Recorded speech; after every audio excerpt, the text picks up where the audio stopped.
How to use NordLayer on Linux. NordLayer Linux application supports logging in with credentials, as well as Xsuite, Azure, and Okta methods. Email and password. The login command will guide you through the process, select the correct method, and provide your credentials. Passwords will not show up while typing.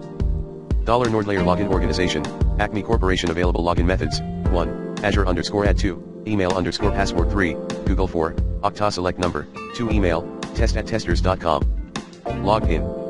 Third party, Xsuite, Azure, Okta. When you enter your organization ID, you should be prompted with all the methods available for your organization. Upon selecting a method, a link to the third-party authentication site will be displayed. Follow the instructions, and if the authentication is successful, the application will obtain the required credentials and complete the login process.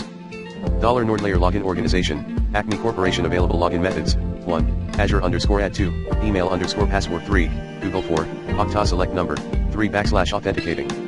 Follow link to login, https://octest.nordlayer.com/v1/listing gateways, $NordLayer gateways shared gateways, name/country ID servers United Kingdom UK 6 Germany to 3 Mexico MX9 Croatia HR3 connecting/disconnecting, provide the gateway ID for the connect command to initiate the connection. $NordLayer connect UK connected $NordLayer D disconnected settings, $NordLayer settings set select setting to change, 1, auto connect 2, always connect to select number, 1 available values for auto connect 1, when app launches 2, when using untrusted Wi-Fi 3, disabled select number, 2 changed auto connect setting successfully. Note, in case you have any questions or are experiencing any issues, please feel free to contact NordLayer 24/7 customer support team.